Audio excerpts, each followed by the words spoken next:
It's the third week of fantasy football. Thanks for joining us, Barry.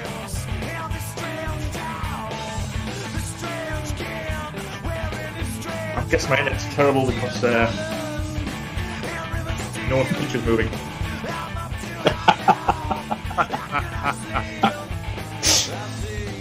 One day we're going to get enough sponsorship to sort Barry's internet out. I'm going to move on to Virgin, I think. Yes, hallelujah.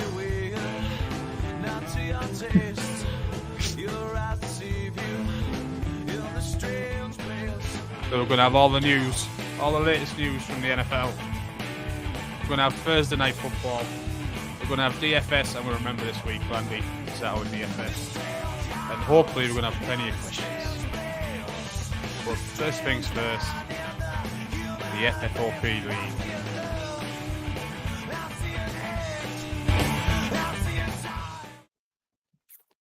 Now, after a shaky week one, and week one which we got quite a lot of abuse for not winning our game, we fired back last week in dramatic fashion. 167 points. We were the highest scorer of the week. We beat Maverick by 50-odd%. Things couldn't have gone much better, boys. That's what you call an absolute walloping, isn't it? It was good to see Marvin Harrison.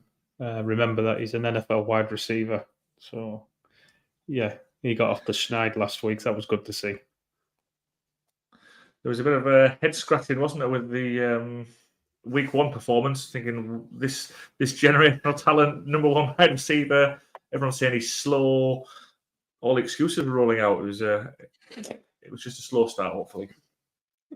Yeah, I still don't think he's fast, but he's definitely good. But I don't think he's fast. Wasn't there a comment based on the measured his speed, and he was running at 16 miles an hour, which is pretty slow, I think. And he was getting called Mazda Marv, and now he's moved on to Maserati Marv. Yeah, he's back to Maserati Marv. Yeah. But he was definitely Mazda Marv. But yeah, I think it was his second touchdown. He was still getting caught from behind, but made a great play to keep on top of the defender, keep himself off the ground to get in the end zone. Some first quarter, wasn't it? Yeah, that's it. He didn't catch a ball after the first quarter. Like, he did all his damage and he didn't catch another ball for the whole game. Just had a great first quarter, and then the game was done then, wasn't it? I mean, Rams are just a mess at the minute. Too many injuries. So we had another couple of starters get injured on Sunday. So that's the season. I'm sure over. we'll come on to that to give you a good kick in. You know, we've built you up with the FFOP League, and now we'll get off the LA Rams and give you a good. Was he already crying about the Rams there already? Was he 5 minutes in and he's crying about the Rams? He's trying to start. Just pointing out facts. He's trying to start tanking in week 3. He's already looking at the draft next year. Yeah. I've start to scout quarterbacks for the draft next year. The thing is, just don't mess it up. Yeah. No, so in terms of last week, we have our quarterback situation. Do you reckon Dak will improve going forward through the league, through the fixtures? Yeah, I think so. I think he tends to do anyway, doesn't he? Yeah. It was a bit of a queer game last year. I mean, they were quickly blown out, weren't they? They weren't coming back, and both teams just kind of sacked it off second half. I think the Saints only attempted 16 passes in the whole game. And the Cowboys just pied it off. I think he'll have a better week this week against a Ravens defense that I think is very, very suspect against the pass. Might be good against the run, which is ideal because Dallas can't run the ball. Yeah. First, but, as always, lads, I will against the interrupt. pass. I will interrupt as Yeah. soon as we get a question. I'm not being rude. Question from Dave. Thanks for the question, Dave. If you haven't subscribed, please subscribe. It'd be much appreciated. Tight end help. I drafted and cut Ingram. Have Smith versus Seattle since Hunter torched him. I have Murray, Carr, Dak, Hall, Devon, Jacobs, Mason, Chase, Rice, Jamo, Dubes. I want Bowers or Kittle. Who doesn't want Bowers? An absolute beast. So I've drafted and cut Ingram.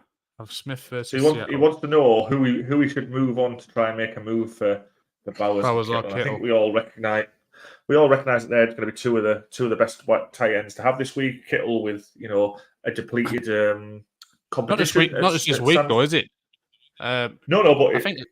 Yeah. But I think like out of the first, I think after the first two fixtures, like the only sort of like tight ends you can trust is like Bowers. Who I wish I'd drafted.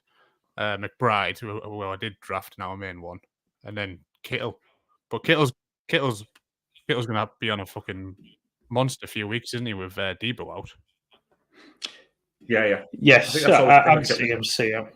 And CMC out, the two of them. Because it's such a concentrated pass offense. But the only thing is, the owners of them two will know as well, won't they? They should do. Well, you never know. Sometimes you can catch people off. He looks like he's quite well off there, doesn't he? With running backs, he's got Achane, Josh Jacobs, and Jordan Mason. I'm guessing it's probably stronger than his running back. His wide receivers with only Chase and Rice, and then the other two are a little bit more of fringe flex players, aren't they? So I wouldn't say get rid of Chase or Rice. Well, unless this is a super flex league, there's absolutely zero reason why you should have 3 quarterbacks on your roster. So I would look at moving one of them potentially. And I'd probably move. I mean, Dak, or if you can get someone to take Derek Carr off your hands, who's struggling. Sell high. Quarterback.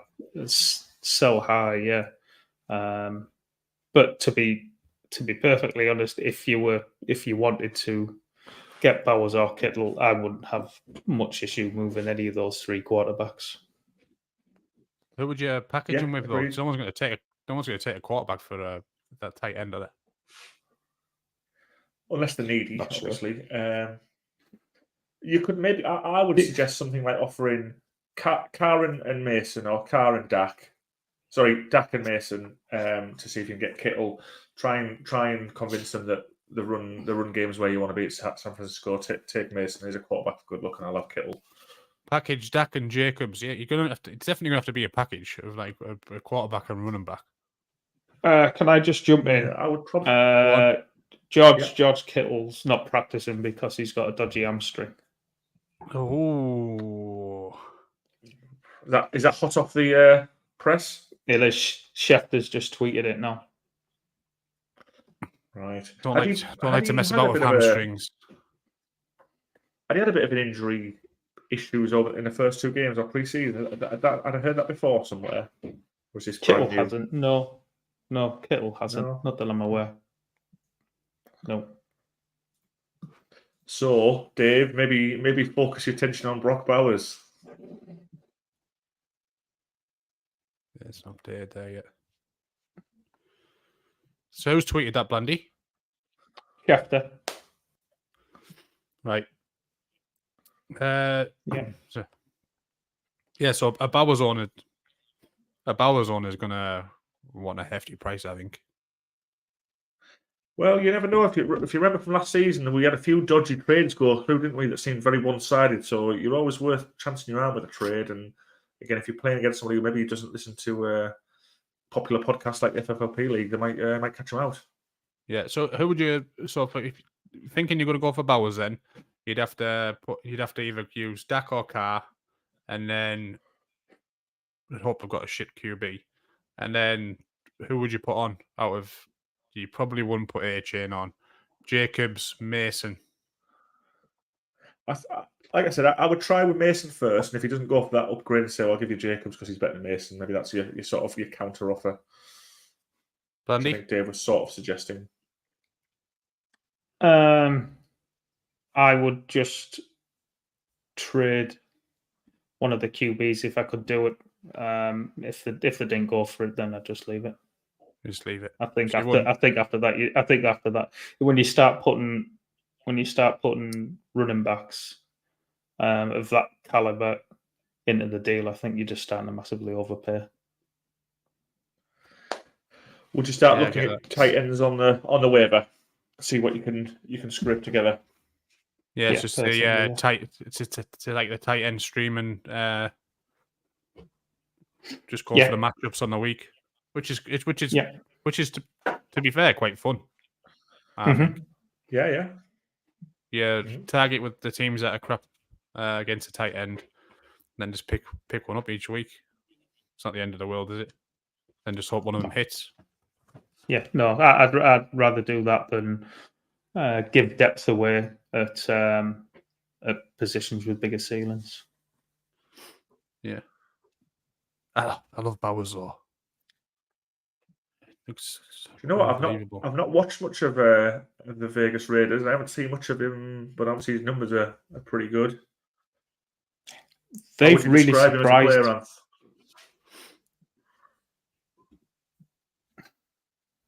What you say? Sorry.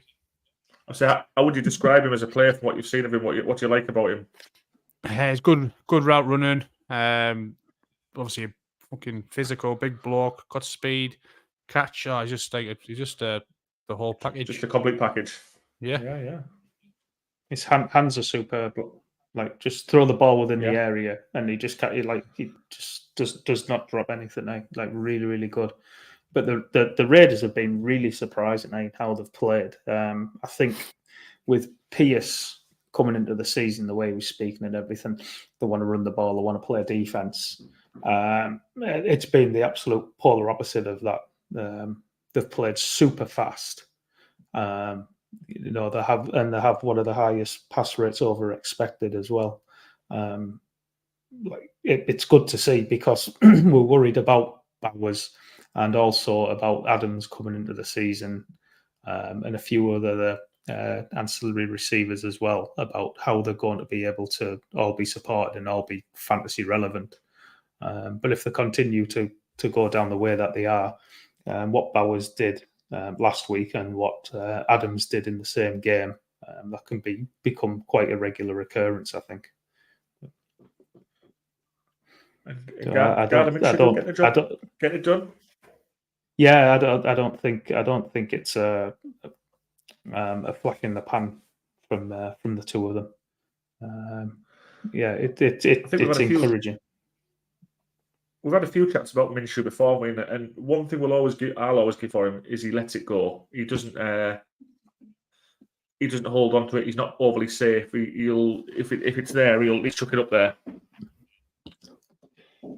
Yeah, he operated Steichen's system in with the Colts last year really, really well. He understood the assignment. It was hand it off or throw it to Michael Pittman. That's one of the reasons why Pittman was so good last year. He can support a fantasy relevant player or two, to give him his credit. Don't think he's very good, but as far as fantasy is concerned, he does what we need him to do. Capable of being. He understands. He understands the assignment. Question from the WhatsApp group from Ads. I think it's a dynasty question, which is not my forte. Mm-hmm. I tend to lose interest with my ADHD. However, so I've been offered dimes and 26 first for May. Should I entertain this, or should I at least try for the next year's first? My quarterback situation is Goff, May, Ellinger, and Skylar Thompson. I've never even heard that. Ellinger, who's that? He was Colts, he was on the Colts. Yeah, I'm not sure he's even on a roster anymore now. And then Skylar's the Dolphins lad. He is, yes. Yeah. So I mean, he might get it's- some time, but he's not going to become very good, is he? I don't think, Blandy. No, he started 45 games in college and threw for 42 touchdowns. So it's not ideal. it's super flex, and I'm basically playing weekly with one quarterback. Yes, you are. The problem is with if you're taking on Danny Dimes, that come the end of the season, he's going to be not only on your bench, but he's going to be on the Giants bench. And next year, he's not going to be on the Giants roster, most likely. Especially if they don't make the playoffs. They started 0-2, so they're probably not going to make the playoffs. I was going to say, and don't then- they and need to then keep, all you- to be able? Yeah, I was just going to sorry. They need to keep him fit to be able to get out this contract, don't they? So I think if he's injured, Yes. he has more guarantees, or they can't move him on. So if it gets towards the end of the season and they're way out of the playoffs, like say they continue as they are, they're not even going to play him because there's no advantage of playing him. So you're not even getting that much from this season. Yeah, it was the same situation with Derek Carr when he was at the Raiders and Russell Wilson when he was at the Broncos last year, where if they were to get injured, then their money would have been fully guaranteed for the following season. Yeah. And neither of those teams wanted to keep either of those quarterbacks for the following season, No. hence why they benched them when they were out the playoffs this season. So I think that's going to be exactly the same thing's going to happen with Danny Dimes this year. So I basically wouldn't do it. I would sit tight. I think Drake May is coming in a few weeks' time. Obviously, the Patriots got the Jets tonight. And then next week they have the 49ers, if I remember correctly. And then after that, they play Miami. If Brissett fails in these next two games, I think there's going to be cries from the fan base to get May in there, and going in against that Miami defense, which is garbage, seems to be a good spot. Have they been a bit better than we thought, the Patriots? Beating the Bengals They've week been one, quite competitive last week. Yes. So they've been able to keep the games close because they've got a half decent defense. And against the Bengals, when they won, they were able to run all over them. The Bengals can't stop. Like the Bengals just cannot stop the run. It's going to be a problem for them this year.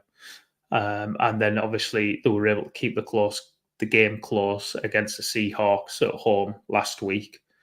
And that allowed them. Yes, it did. Yeah, and that allowed them to keep establishing the run. So as long as they can do that, then they will remain competitive in games because they do have a good run game going. And this might just loop back to the last question on our Titan streaming. Is Hunter Henry someone you want to be hanging your hat on for the next few weeks, given his monster numbers last week? Or are we saying that was a one-off week? They found the Bit of a tough game tonight, isn't it? Well, like it was his first 100-yard game in 5 years, and he had a 50% target share. So neither of them are going to stick. No, but they've got until Jalen Polk comes along a bit more, and maybe Javon Baker develops both on and off the pitch mentally. They've really got nothing in the receiving core. So yeah, Hunter Henry is going to be the de facto number one receiver, just not to the same levels that he was last week, obviously. No, but you wouldn't think I need 100 yards a week off him. If you got 60 or 70 and 6 catches, that would do you for a streamer, wouldn't it? You'd be absolutely delighted. Yeah, Sprinkling your touchdown. My best ball teams Yes. would be absolutely delighted also. Yeah, likewise. Have you hammered Hunter, have you? Yeah. think he was my second highest drafted tight end. Nice. Him and the May stack later on. So I need May to get into the fold as well. Yeah, hopefully shortly. And hopefully, well, I was Yeah. reading something earlier on. They reckon Jacoby's going to get smashed tonight, don't they? Yeah. So like the raw line, the Patriots O line hasn't been good, but we knew that we knew that coming in. The 32nd in pass blocking win rate. So that's not ideal, but he's been really good at getting the ball out and avoiding pressures, avoiding sacks. But I think it is only a matter of time. To say it's going to come tonight, not sure, because the Jets' defense hasn't really played up to its potential so far. They're only 25th in pass rush win rate, so that they need to step up themselves. They're probably missing Haason Reddick, who looks like he has zero interest in playing for the Jets on his current deal. It's just a shame. He's a good player. Yeah. It was just very, very odd situation of what's gone on there. Like, just quickly cover off our team while there's no questions. So this week we've picked Jennings up off the waivers, slotted him straight in. Obviously with the injury for Debo. Mm-hmm. He seems pretty accustomed to the offense, doesn't he, Joanne Jennings? Even has spike weeks when everyone's available, so you would think he can easily upturn his target share and make that into fantasy points, wouldn't you? Yeah, I mean, if he can get us to double-digit points, then he's kind of done his job. Yeah, we're scratching around a bit. Also on our team, we've got Joe Mixon. I don't think he's going to play this week. I think he's going to be out. He hasn't practiced the last 2 days. So it doesn't sound like it's a serious injury, but it's probably one that's going to keep him out this week, I think. Damian Pierce, who was his backup, he's also he missed last week's game, and then he hasn't practiced these first 2 days either. So I think it's going to be the Cam Akers show. Yeah, who we'll get on to later on in the DFS section. I've seen a lot of people picking up Cam Akers in various leagues I'm in, which is I was just scratching my head a little bit, thinking, well, he must be getting opportunity, but has he turned into a good NFL running back all of a sudden, or is he still pretty below average? It's just projectable volume, isn't it? That's all it is. Yeah. So who we're going to play instead of Mixon? Well, we can either play. What's our options? We can either play Christian Kirk against Buffalo, which I'm not sure I'd want to do, or we can play Jaylen Warren in absolute 1950s football for the Steelers against the Chargers. I mean, is this game going to throwback game, isn't it? Is this game going to go over 10 points, Barry? Let's set the over/under at 9.5. Is that what it is? Is it Christ? 35.5. The book's got on it. Yeah. I mean, yeah, it's going to be a war in the trenches, isn't it? I would imagine, and the coaches both sat with a hard on the sidelines. I mean, Justin Herbert's going to play, I think, by the sounds of it. He's hobbling around at practice, but neither team has any desire to throw the ball. But I mean, both teams just want to run the ball. Can't throw, can he? Fields can't throw. At least Herbert can throw. And I think, again, when I was thinking about this, even though you're not going to get the volume of throws, you're going to probably, if you expect him to run after run after run, he's going to be able to pick off a few nice chunks here and there, isn't he, Herbert? If he can move suitably. So I don't mind the Chargers to just do enough, run the ball well enough, and just do enough on slightly better execution of passing. Yeah, but I mean, what's your score prediction? 12-6. I'm going to go 13-6. 13-9, something like that. Right, question from Zed Smitty. Zed, if Mhm. you haven't subscribed, please subscribe. I much appreciate it. I have Jordan Love on my team, and I tend to stream QBs every week. I don't believe Qs are super valuable in fantasy. With that, Mhm. should I drop Alec Pierce for Goff, Carr, Gino, or Rodgers? Ooh. So he has very Jordan Love on his team already. yeah. Well, there's a chance John Love's going to play, but I think I would probably play it a bit safe and go for one of the others, just knowing they're going to play. I think I'm a little concerned if even if he does play, how fit is he going to be? Yeah.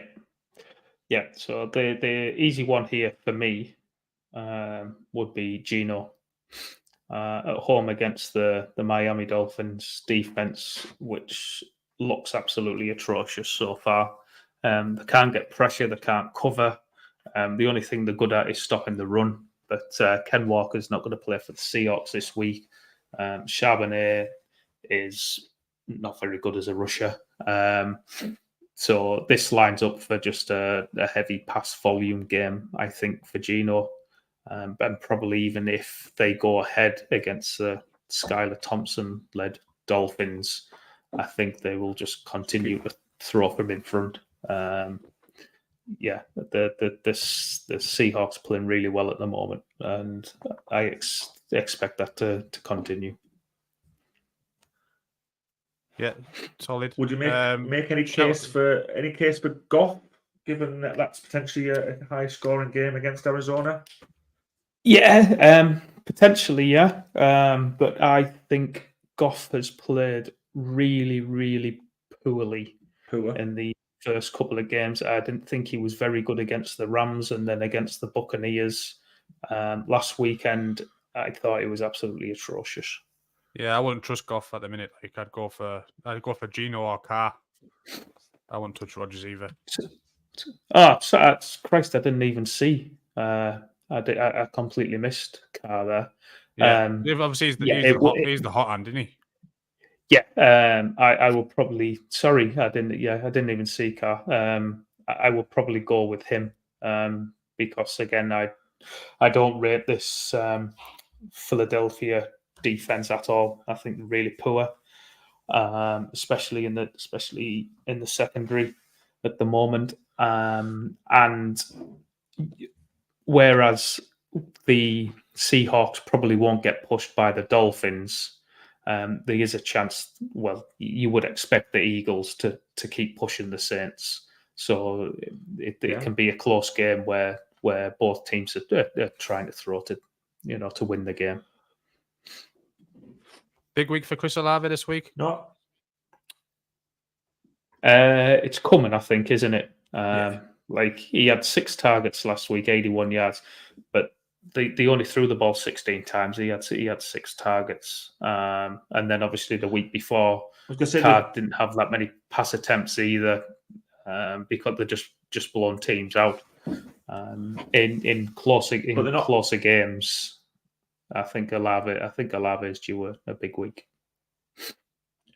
They're not spring it round, are they? It is very much running through Shaheed and Olave, isn't it? The run game.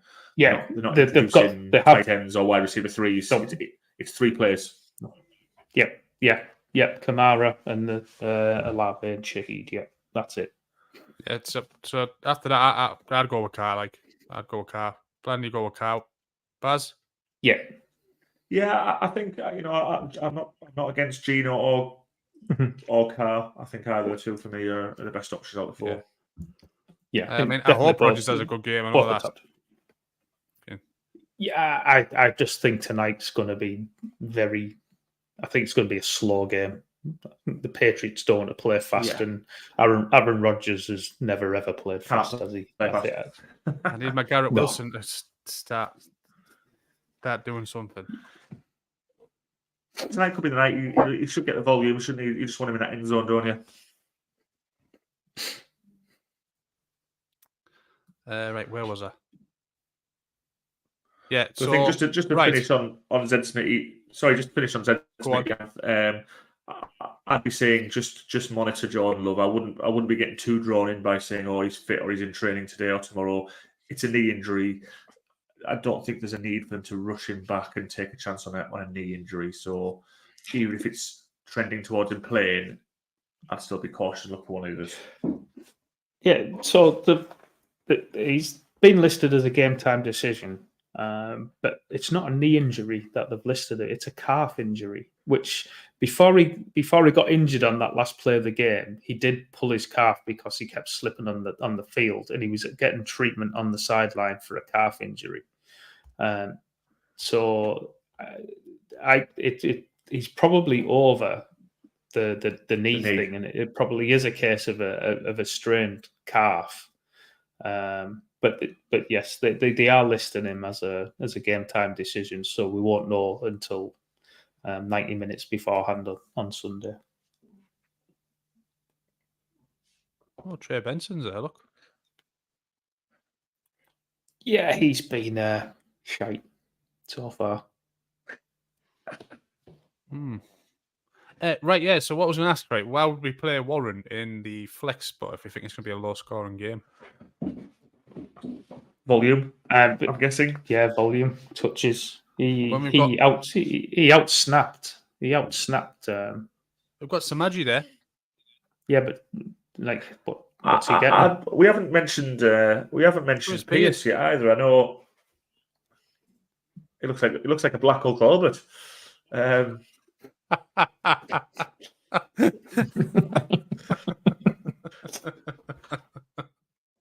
What about Alec Pierce? Is he not worth a shot? I know we're sort of saying maybe this is just he's having a bit of a purple patch.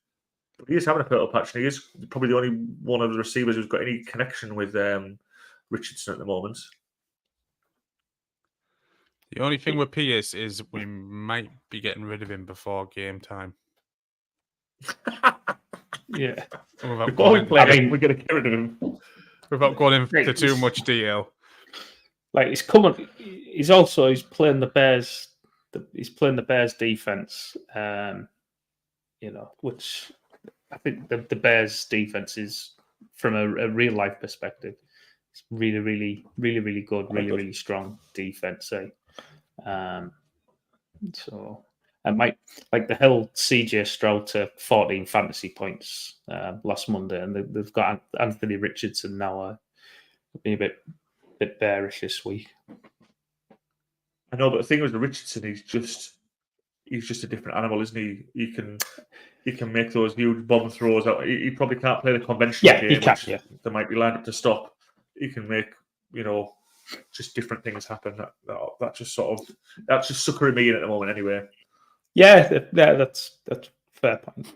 Fair point. Right, okay. We'll see who's kicking about over the weekend and see who we've got in our team still. We'll discuss it later. Yeah. Offline, because there'll be prying eyes. Pinch our ideas. Loose lips, big chips, is it? Something like that. So, news from around the league. So we've touched on Jordan Love's back in training. Who else? T. Higgins. T. Higgins is back in training, so that looks looks like he. Hopefully, let's see. Be good if he does. Easy matchup this week against the. I'm going to say relatively worst easy defense game. Home to the Commanders, yeah. Yeah, the Commanders secondary is the worst in the league, so wide receivers should be feasted on them. Could be a bounce back. Well, it should be a bounce back for Jamar Chase as well. Had a few quiet weeks to start the season. Good news for you, Barry. Jamar Chase coming back. Jamar, yeah. Full form. Well, he was a very frustrated figure last week, wasn't he? When he got a bit of treatment at KC. Yeah, there was nothing wrong with the tackle either. He was wanting a penalty, and then he was playing hell on with the refs, and then he started playing hell on with his own team, and yeah, it's just It you could just see it was just general frustration. Probably frustration with the contract, probably frustration with how pre-season's gone, week one, the game, he was getting shut down. It just all, you could just see it was a cumulative effect and it bubbled over. He just needs to get his leg over, doesn't he? Needs to get his end away. That'll sort him out. Or just pick his game up next week and get me loads of points.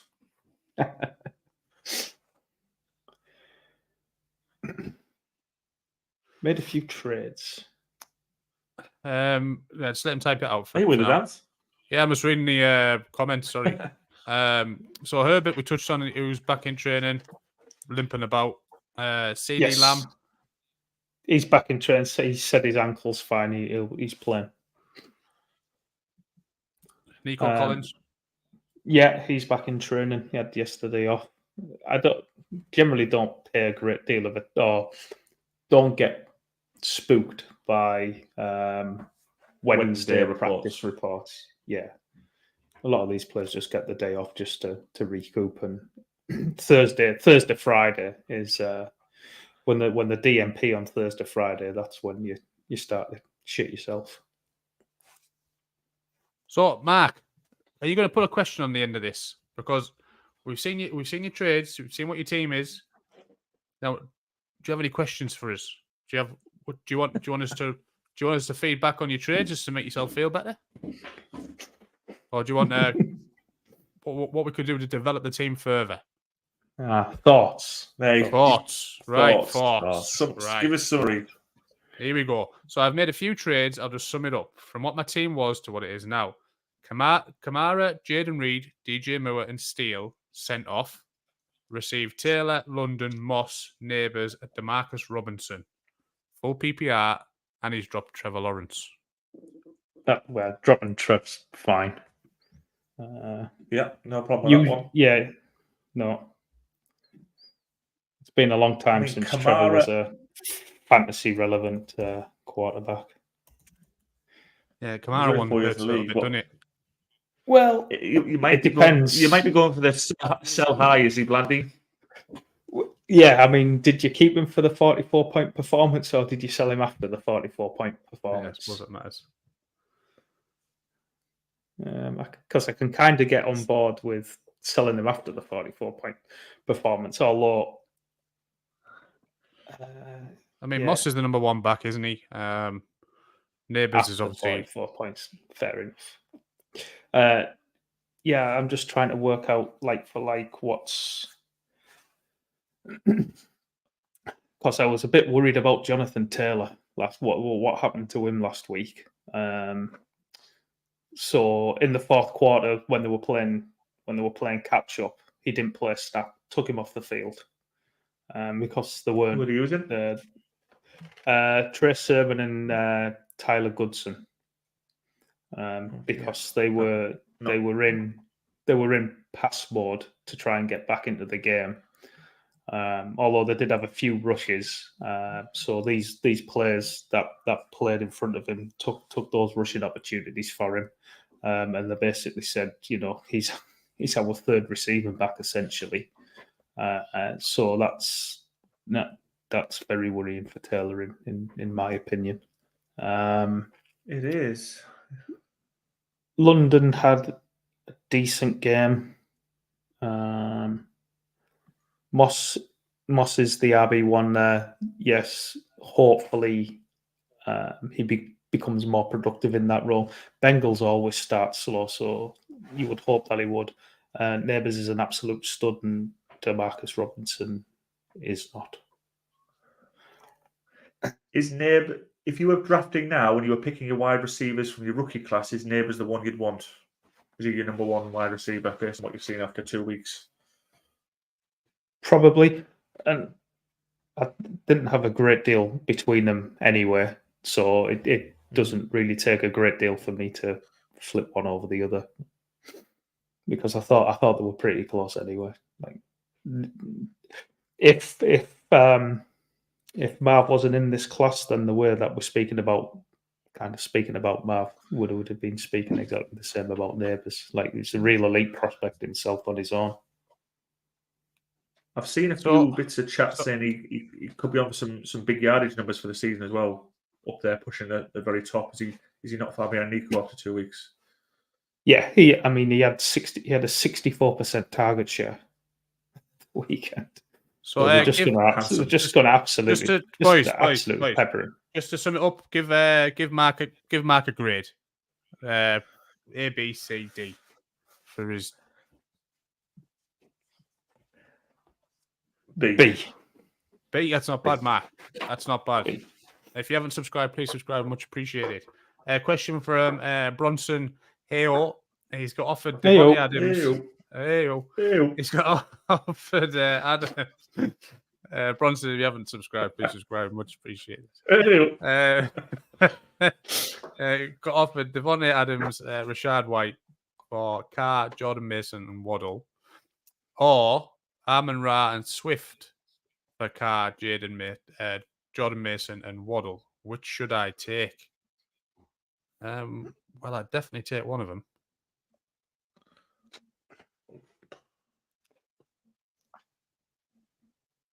I'd take the Amon-Ra one. I think that's what I was thinking. That's where I will go. I'll take Amon-Ra because I would always have Amon-Ra above Devontae.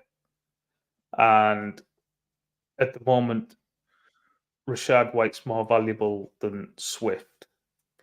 But in 4 to 6 weeks' time, Rashad White might be less valuable than Swift if he loses this work to Bucky Irving.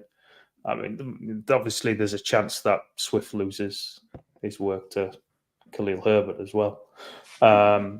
So if you call them two a wash, then I would have Amon-Ra over Devontae. So the best player in the trade's Amon-Ra. Yeah. Baz? I think nothing too much different to what Blandy said there. I think Amon-Ra, he had a slow week one, but he got a huge amount of targets last week, didn't he? And I think again, whilst saying Goff's not playing well, he's still throwing quite a lot. Still normally high scoring games, so we still expect plenty of volume from Amon-Ra. So I think that's the best player. Yeah, Amon-Ra for me too. Jaden Reed also back in training or practice. Yes, he is. Yeah.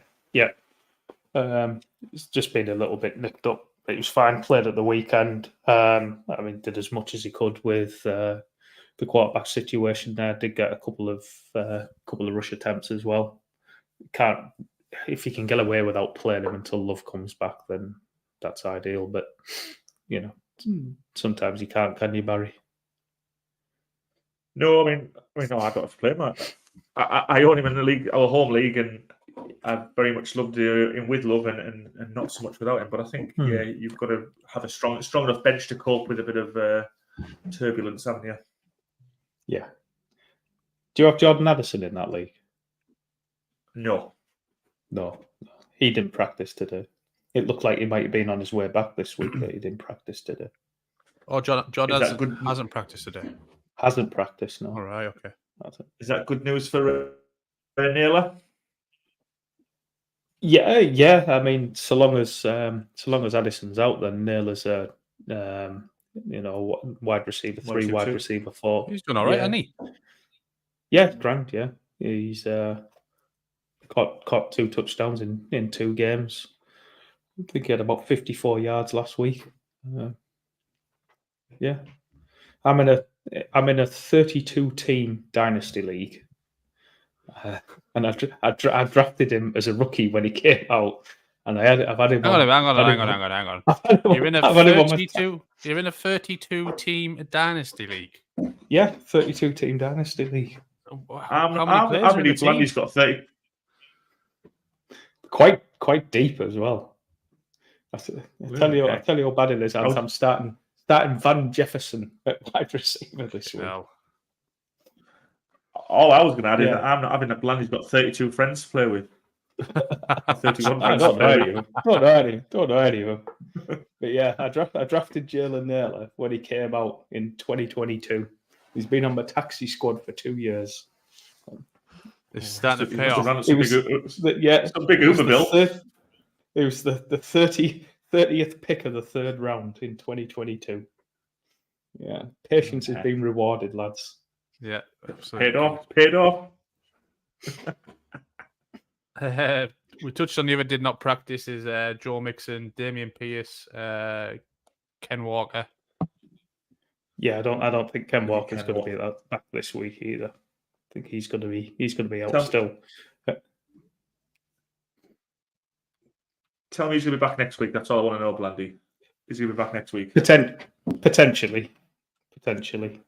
The coaches seem to have a new way of saying that someone's not going to play this week, where they get asked about someone and how they're getting on, and they'll just say, "We'll see." There's been quite a few coaches this year who'll just say, "We'll see." So when coaches say, "We'll see," it means they're not playing. Okay. We got it with Duly we got it noted. with Sirianni about AJ Brown with his hamstring. He said, "Oh yeah, we'll see." He didn't play, and then there's a couple of others as well who we've had will sees out of them, and they didn't. Those players in question, they didn't play either. So if you hear a will see, it means they're out. Whilst we're talking about injured players, I'd like to touch on Christian McCaffrey.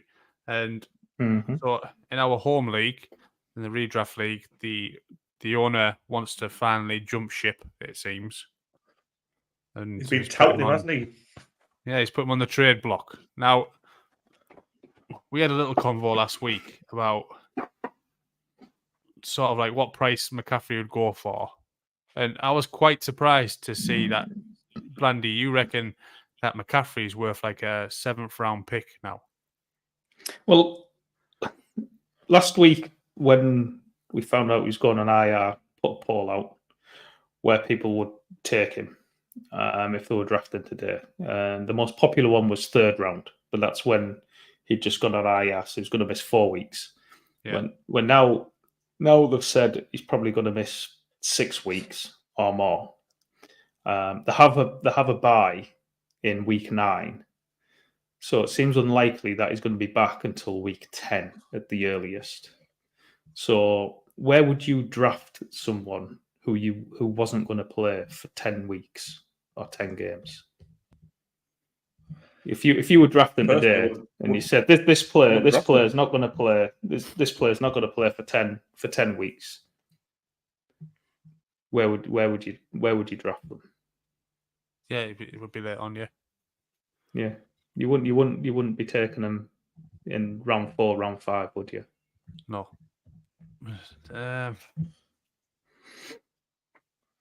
Do you think they're overselling this injury, or it's a genuine injury?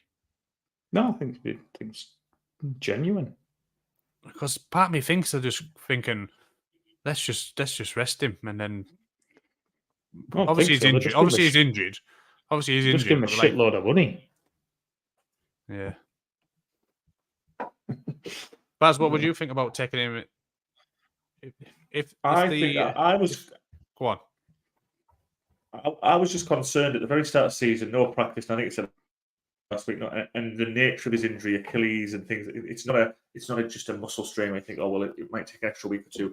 It could be serious. So is it tendonitis or something he's got now, or whatever? I don't know the exact terminology, but that's what he's got with the tendonitis of the Achilles. Yeah. Yeah, it's not. It doesn't feel to me without any medical history that he's going to shake that off at any point. I was always concerned. So therefore, I'm not interested in players who've got a long list. Who are going to be for a long time, because it's very rare to say it's 6 to 8 weeks and they come back in 5, and it's shorter than I think. It's often longer. So for me, it's just an absolute stay away. Like the tendonitis is essentially it's a tear, obviously not full tear, but that's what's causing the tendonitis. Is part of the tissue is torn and worn. So yeah, it's they'll be doing that. It's not they'll good. be doing absolutely everything to speed him back. So he'll be having red blood cell injections or white blood cell injections. He'll be in air chambers and everything, won't he, to try and speed up the healing process. Yeah. But then even if they do the scans and say it's healed, can he just go to full fitness on week 1? Absolutely not. No, there's going to have to be a ramp-up period as well. So when he But when he everyone's got does- a price. Everyone's got a price. yeah, they do. Yeah. So, first of all, which fantasy owners should be possibly having a little cheeky stab at him? You'd have to have a really strong team where you can just sit on your bench and you can still win. Mm-hmm. You would have to have very few injuries to now. So you would have to think, I've been fortunate with injuries. I've not picked any up, therefore I can carry a player. I think so. I think if you play in shallow leagues like an 8-team or a 10-team league, he's definitely the kind of player that you're able to carry on your bench for quite a while, because there's better quality players available on the waiver wire that you're going to be able to pick up through the bye weeks starting in week 5. We're only a couple of weeks away from bye week starting. So you're going to need players that are healthy and available to fill in on those bye weeks. And there's going to be better quality players available on the waiver wire for those bye weeks in shallower leagues. So if you're playing an 8 or a 10-team league, then he's definitely someone I will be trying to acquire in leagues of that shallow depth. In a 12-team redraft league, who would you be willing to trade? What sort of player? Well, surely it would only be players who are playing in your flex spot, wouldn't it? Would you? Why would you want to give up somebody who's if you've got 2 good running backs? Why would you want to give one of them to up and think, I've got to start streaming somebody and pick up somebody who could get me a potential duck egg or ceiling of 10 points? Mm-hmm. Why would you do that? There's the upside's so far down the road and so uncertain. So you can only do it for either people you've got on your bench or in your flex spot if you've got depth in that position and you've got a lack of injury, so you can carry a player. It's quite a unique scenario if you're going to give a good player up to get him, I think. Yeah, So I think you're looking. Barry, would you swap Quentin Johnson for him? I mean, you probably would, because I've picked up Quentin Johnson this week. Yeah. One, because I don't think he's very good, but 2, he's obviously just getting,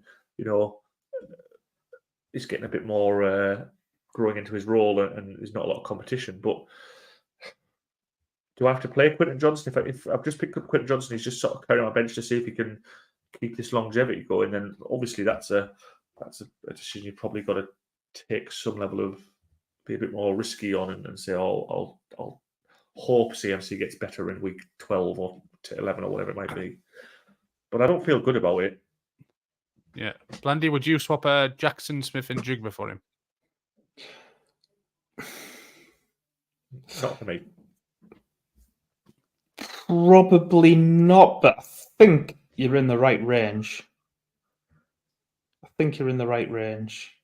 I thought it was Zach Moss. Of player. Yeah, in a heartbeat. But then, if you've got CMC, you can't have CMC and think, do you know what? I really want Zach Moss. I wish I had Zach Moss. You're not going to. I'll give away my 101 for Zach Moss. You're not going to do it, are you? Yeah, you're not going to do so it. Are you? I think the person who's got him is going to want to cling on to him and not give him up as easy. And he's going to overvalue what he's got rather than say, exactly I want somebody like Quentin Johnston or Zach Moss, the names you mentioned. It's just not going to happen, is it? It's just unless it's just a no-go. Unless maybe in a league where the person who's got CMC is 0-2 and has got a raft of injuries and thinking, I just need to get a fit player in for him and someone who can impact me now. Maybe that's a scenario where the CMC owner might trade, but yeah, I think it's got to be quite a unique set of circumstances to get that deal done. Imagine being the CMC owner and trading Zach Moss for your CMC and then running into that team later on with CMC in it. You've got Zach Moss.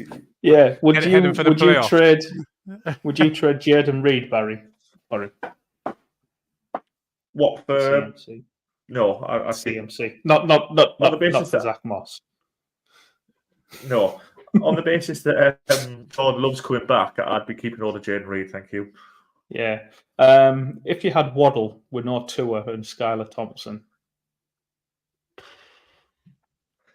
I might be tempted, but I'd probably say I want to see 2 weeks of Skylar Thompson to see trust what me, it's you going to don't turn want to out see to two. look like.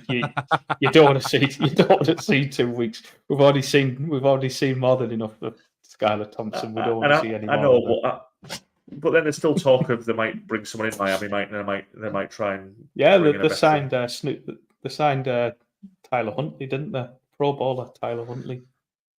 I mean, I'd be open for someone better.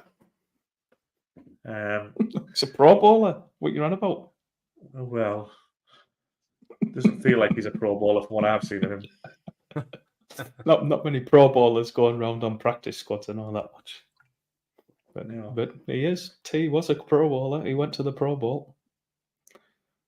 If that doesn't What, show did you he what a get a load of shite raffle? the Pro, if that doesn't show you what a load of shite the Pro Bowl is, then I don't know what to say. Thursday night You won't be football. saying You that still up, Blandy Blandy? Go on, Carlos. What were you going to say? Sorry. I was just going to say, you wouldn't be saying the Pro Bowl was a load of rubbish if you had it written in your contract that you get £1 million if you turn up. Oh no, it's absolute great for these lads, isn't it? Fucking Is that fair the play deal, to them. And pull. Yeah, they get there's incentives built into the contracts if they get the Pro Bowl and stuff like that. Absolutely pulling the wool over their eyes. Good luck to them. Go on, give me it's your just a thoughts on pocket. tonight's game, then, Andy. Andy. Blandy and Ant. Go on, Ant. You lead us on to tonight's game. What you thinking? Yeah, just for me, I was hoping to see Rodgers get up to speed a little bit more and ultimately find Wilson. Yeah. I know that's obviously because I've got Wilson and I picked him in the first round. You just need him to perform.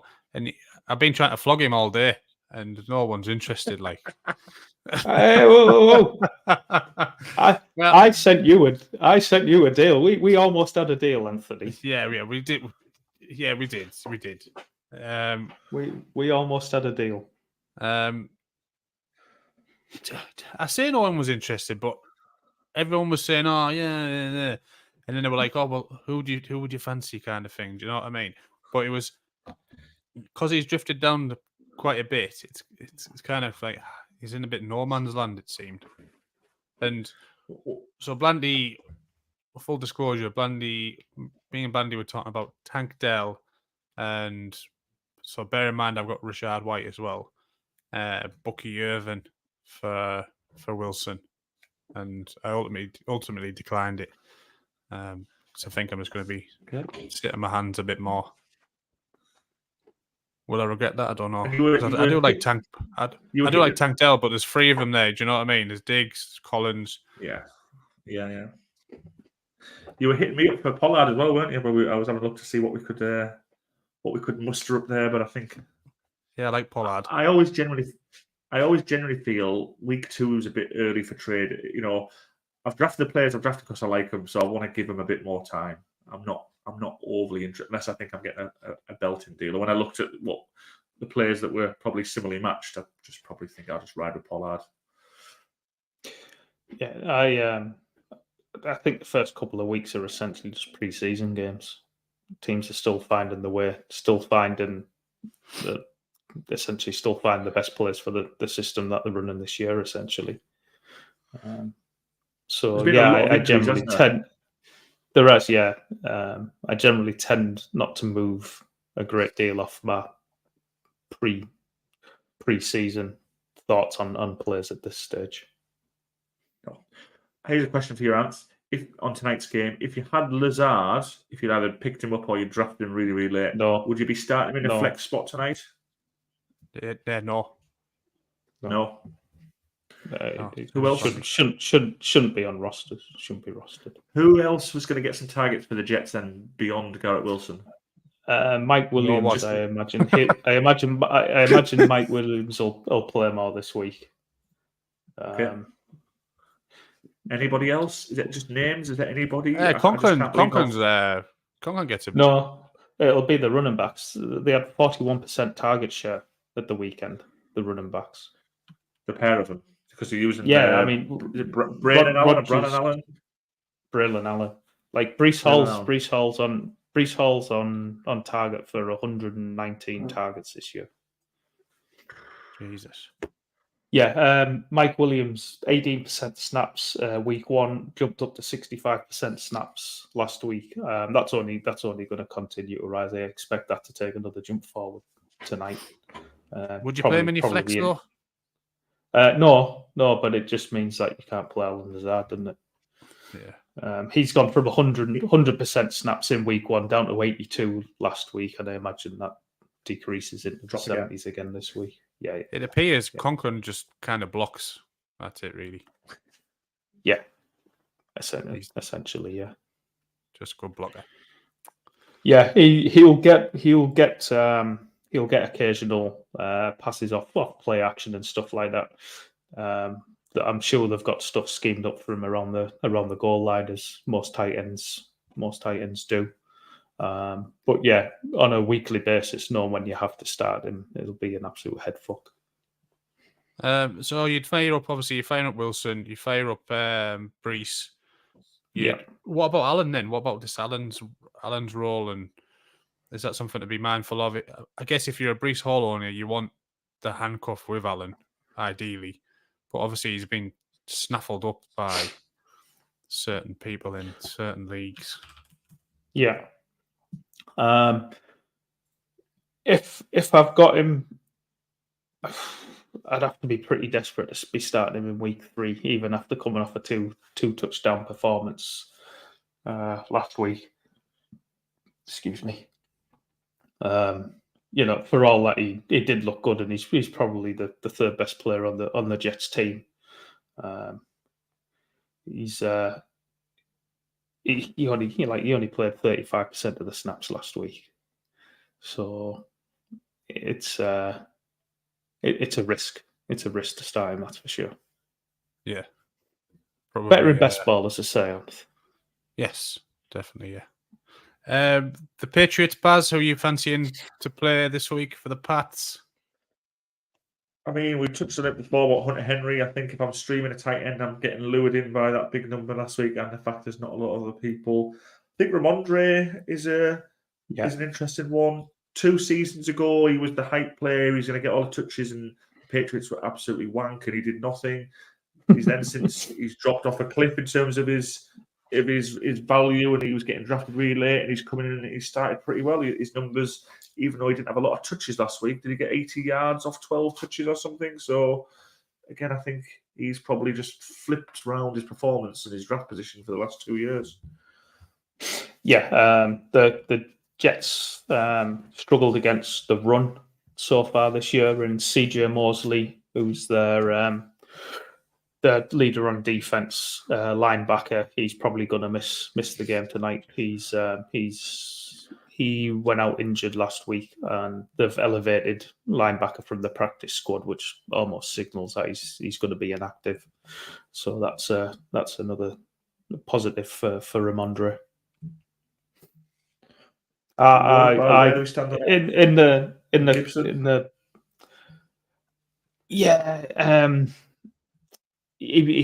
had a so there 24% snap share. So his role in week 2 was identical to his role in week 1. He just didn't break off a 45-yard run or whatever it was in week 1. So what he did last week was a bit fluky. So you can tell Hammer that he should take him out of his lineup, but he won't because he's stubborn. And he's on nights, and he's on nights, and he wants to watch the game. Yeah. So it was 21 touches for Ramondre last week at 81 yards and a touchdown. So again, pretty heavy usage, good yardage, and a touchdown. Yeah. And again, like I say, he played well week 1 against the Bengals, who were pretty weak against the run, as we said earlier. So I think he's probably the only one I really want out of the Patriots is Ramondre, and Hunter if I'm flexing. I think in our home league there was a few people winning for Hunter Henry. Me being one of them, having a tight end need, but somebody outbid me. Somebody who's already got a tight end, which is a bit frustrating. Not that I'm bitter or any sour grapes there, but I thought I'd just make sure I reference that. That was that Hammer? That was Hammer, wasn't it? I don't know. I was in for two Titans. Yeah, it is. Yeah, he's got Dalton Kincaid. He's benched him for Hunter Henry. I'll maybe send him a trade offer, Barry. Oh yeah, that's right. Yeah, he's Yeah. I messaged him today. Said why have you bench Kincaid, and he said, "Oh, because I'm on night shift and Hunter Henry's playing." And I was like, "I'm not sure about playing Hunter Henry against the Jets." Like, he hasn't started very well, Kincaid, though, has he? I think he's had a few concerns there. He was unlucky. He's a buy low, isn't he, Kincaid? Like. He was unlucky last week. So to start the game, hit him with two targets straight away, and then on the second one, he got kicked in the head on the ground. So then he had to go up for concussion protocol. Missed 2 drives while he cleared the concussion protocol. By that point, he came in, and the Bills had already put a load of points on the board, and then on his first play back in, James Cook had the 49-yard touchdown. Well, that was it. It was game over. So, he was pretty unlucky. But they to start the game, they made a clear point of emphasis to get the ball to Kincaid. So I do think he would have had a big game last week. It's always good to see players unlucky getting booted in the head. I think it's good to see your players targeted in those scripted plays from the start of the game. So if they're getting a bit of volume there, that's telling you that they like them, they like the matchup, they like what they're doing, how they're using them. There's so much more than just the one reception to take away from that sort of play. Yeah. Is it 10 or 12 the short script at the start generally? It's about 15, 20 plays usually. The first 15 or 20 are usually scripted plays that they work on in practice throughout the week as the core of the game plan. So when you see your player get heavily utilised in those plays to start the game, it means they were a clear part of the game plan for that week. And obviously, when things like that happen, it's because teams value those players.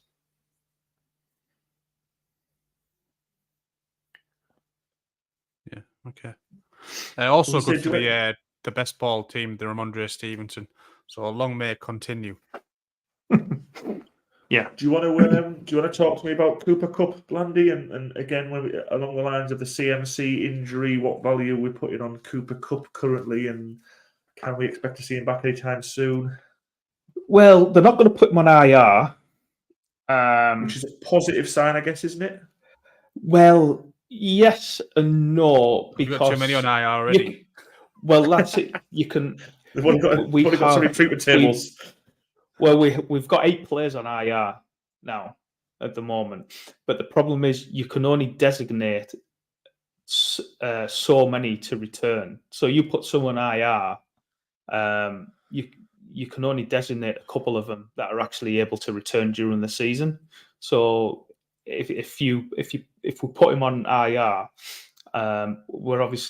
we've got 2 O-linemen on IR already. We've got Puka on IR already. So we're not going to be able, and then if we put Kupp on IR, we won't be able to bring all of those players back.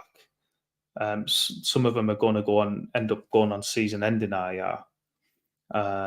So they're not putting him on IR purely just because of that. And they've said, he might not be, he might be able to return before the IR period. That's why we're not putting him on IR. It's not. It's because they won't be able to bring back all the players that they currently have on IR to come back later on this year. But it's a high ankle sprain. The severity of it is unknown, but it says he's going to spend a week in a cast, so it's not like it's a mild one. 31-year-old. This is his. I do believe it's the other ankle to the one what he had surgery on 2 years ago. So I suppose that's a positive. Now he's got 2 gammy ankles rather than one really, really gammy ankle. But It's not ideal, is it? Let's You're not be filling me honest. with any confidence whatsoever. No. So thanks for that, Doctor. No, you're fine. I mean, like when he comes back, he's going to get peppered with targets, which grand fantasy for a floor. I'm just not sure it's going to be much use to the Rams. If he's getting 20 targets, that's going to get him 100 yards. It's not really efficient way to play football, is it?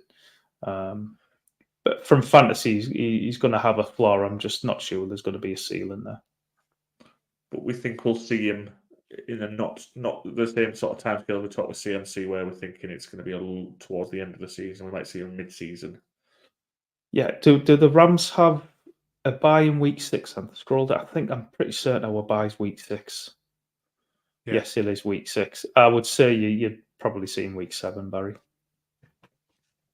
Good. I can live with that. I It suppose. doesn't really was, make any sense to. Doesn't make any sense to bring him back before the bye, does it? When you've got a bye in week 6, Yeah, why yeah. would you bring him? You- Why would you you bring like him it. back before the bye? I was a cup owner last year and very frustrating. Yeah. But I bought him But much higher anyway. He came into the season injured last year, though, didn't he? Yeah. You have to remember. Yeah. He had his hamstring injury in camp last year. So I think, did you take him in the 3rd round last year? I think in our home league, wasn't it? Yes, I took a yeah. I think it was late 3rd round where he went last year. Yeah, I won that. Yeah, because I won the first 4 games. He came back, I lost. You never won a game since, did you? No. Until he got injured later in the year, and then he won again.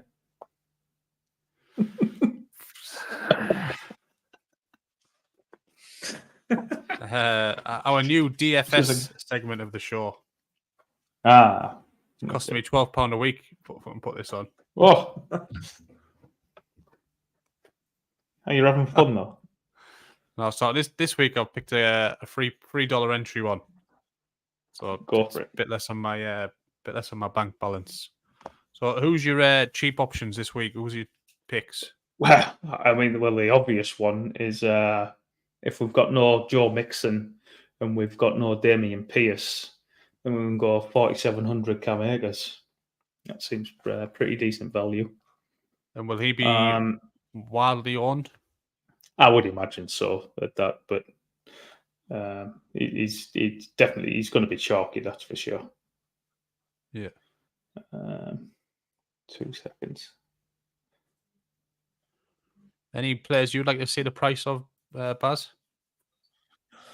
I think when we're looking for these cheaper sort of players, I still like Jameson Williams. I don't know if the market's caught up with him or not. Nope, still 5,800. I made a lineup earlier on that time for cash, and I put Jameson Williams in that 5,800. I think that's a good price. And what's Devonta Smith's price? He's in my lineup as well, Barry. 6,900. The only fucking both on the ball, are you? That doesn't bode well. Yeah. Well, you're just sort of trying to get a little bit of edge on. He's a wide receiver 2, but he's going to be elevated to wide receiver 1. He's capable of wide receiver 1. I don't think the price catches up as quick as that, does it, Blandy? No, it does not. Coming back on the other side of that game, one of the players that we spoke about.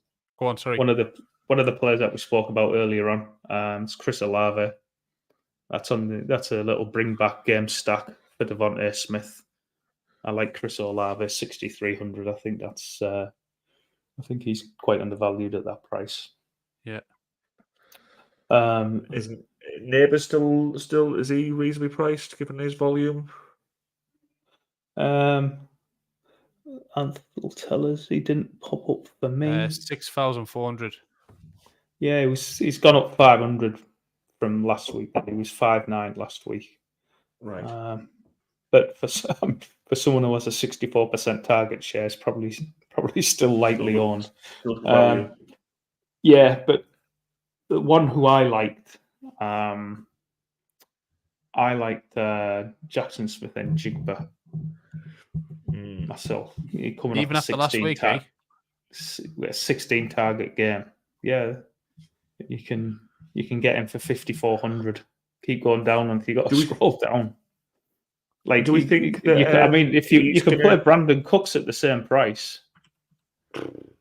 Do we think that JSN's going to nudge out Lockett now? Is that that's what's going to happen in that three-way wide receiver room? Is JSN going to establish himself above Lockett and Metcalf again? Just sort of goes up and down depending on how he feels. I would imagine. I would think the Seahawks are going to hope that they used a first round pick on him. They're going to want to see him develop and take over that role. So he's going to be given every opportunity, I think. And obviously, last week was a very good start. You mentioned Mahomes at 7,000 there, Ranth. How many games has it been since? Oh, sorry. How many games in the last 11 has Mahomes gone over 20 points? I'm going to say none. Close. One. Really? Yeah. Yeah. Week 7 of last year. Quite a few exceptions, doesn't he? Since week 7 of last year, he's only had one 20-point game. Right, question from Vinny Nguyen. Vinny, if you're not subscribed, please subscribe. I'd much appreciate it. Should I start Jacobs or Ramondre Stevenson? Ooh, that is a tough one. I think I'd probably lean Josh Jacobs because I've got Josh Jacobs. I like him, but I think it's quite close. Yeah, it is close, but I would go with Jacobs as well. What do you have? 32 carries last year. Just because of the last week. Yeah, and I do think even if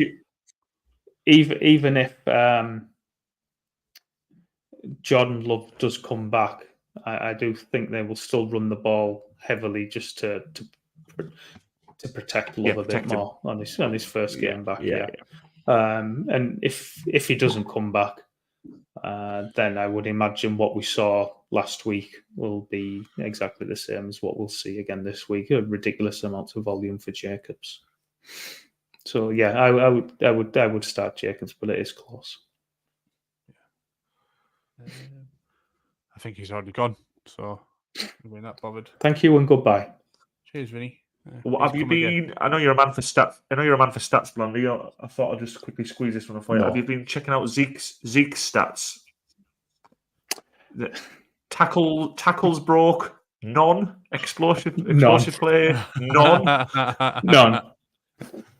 Yeah, I mean, he was the third running back in the rotation last week. They even put him behind Deuce Vaughn, who, for the record, is smaller. He's smaller than me. I was going to say he's tiny, isn't he? Yeah. Yeah. So what was the whole point of bringing back Zeke then? Bring him back, list him as RB1, sort of pretend that you're going to use him and hope he's going to be good when you know he's not. 2 weeks, it's borne out that he's absolutely dreadful. Where do you go from there if you're the Cowboys and Jerry Jones? What do you do? Well, it was Jerry who brought him back, wasn't it? Yeah, but Jerry could do better himself. Get him with the helmet on. Yeah. He could match the stats. He could match the stats, though, couldn't he? Zero explosive plays and 0 tackles broke. Oh, yeah. Is that just Dowdles to take over now then? Well, try to. The problem is with Dowdle, he's not very good. He's not big enough, good enough to hold down a full-time role. So it's going to be a committee. They're still just figuring out which players are going to be in that committee. But it'll be Dowdle as the 1A. It might be a 1A, 1B, 1C. So we're not interested in Ezekiel Elliott at 5,500 this week, then, no? Certainly not. No, thank you. Absolutely not. I'd rather eat the chalk at 4,700 Cam Akers. Right, so we've got quarterback to fill, running back to fill, tight end, and then defense, and we've got 20,900 left. I mean, go to tight end because I mean the I was obvious just gonna play was say- George Kittle, but if he's Why not don't you going go to for your play, man? Brock Bowers, go for your man. Yeah, go for Nice Powers. Like. matchup. Nice Yeah, Bowers matchup is against the cheap there. Panthers. yeah, Kelsey, 6,100. No way. No way. the algorithm can't bring it down quick enough, Ant. No, exactly. He's cooked. As Blandy I would think say. they just saved him out. They're just limiting what I think. Yeah, using when I they mean, need- when they need him. It was unlucky last week when he had the 41-yard catch and run where back. he looked like he Yeah, was yeah. going to lateral it. That got pulled back for a penalty, and then they did the little shovel pass at the goal line, which he got stopped just short on. So it could have been the narrative could have been very different, couldn't it? Yeah, but you Do don't you want to. fancy? Mm. Do you Go on. fancy Burrow at 6,100 against the Commanders? I would if we were going to stack him with someone. So we would have to switch someone out, wouldn't we? Well, who are we going to stack? Well, you can't play naked Burrow, can you? We can't play naked Burrow, but so we're going to have to play Hurts then. Or Goff. Or you go all the way down. You go all the way down to Derek Carr. You got Olave. We'll do Derek Carr. I like that. What do you think, Baz? Yeah, I don't mind it at all. Don't mind it at all. We must have plenty of cash left. It seems like we've been going for a lot of cheap players, but no, Alvin or Kamara mid-range sat there. players. What price is Kamara? 7,500.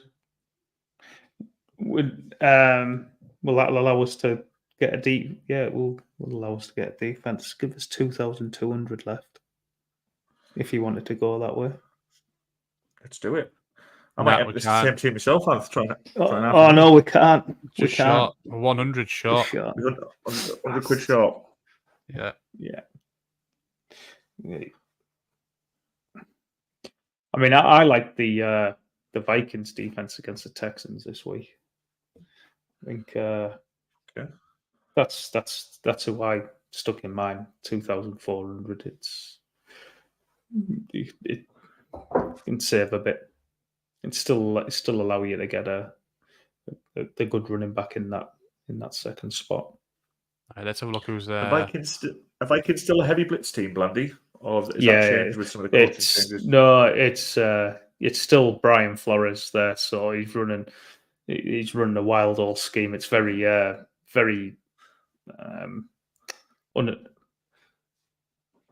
Unorthodox. what's the right word? Yes, that's the word I'm looking for. Yeah, unorthodox. Yeah, like he'll have six players lined up on the line of scrimmage, all the time, and then the quarterback's got to guess which four come and which two are dropping, and he mixes it up all the time. So there's no tells as to which ones are coming. Yeah. So yeah, it's certainly different. We like a bit of variety, don't we? Mm-hmm. So I've got Jonathan Taylor, Karen Williams, which I'm guessing we're not overly keen on. Mm-hmm. A-Chain, ETN, Mixon doesn't look like he's going to play. Pacheco not playing.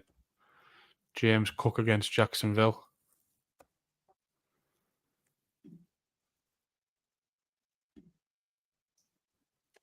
There's an easy one there for me, Anthony. Anyway. Go on. A-Chain.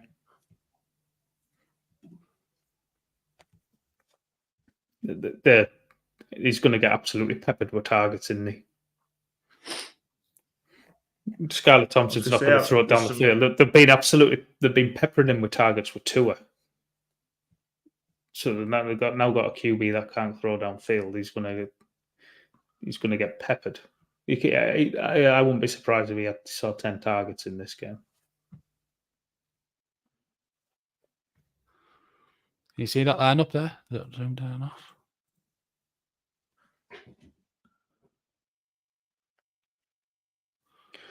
I don't know if you want to have a look. It's just for a different defense. We've got 300 left. I don't know if there's that'll make any difference. Titans, Jaguars, Saints, Bears.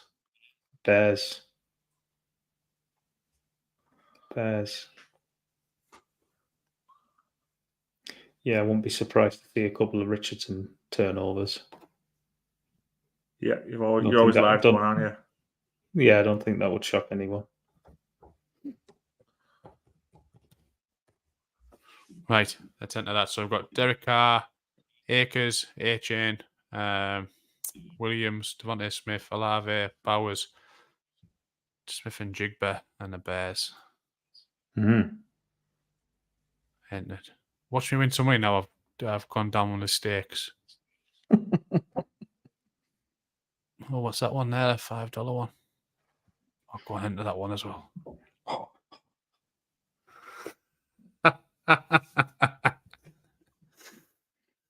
Right, boys, that's it. Anything else from you two? Don't think so. I think we covered most of the stuff, didn't we? I think we did. Tried our best. That's all you can do. That's all we can do. Right. Let me get back to my board. If you're watching back, thank you for watching back. If you haven't liked, shared, subscribed, please do. Be much appreciated. Peace out.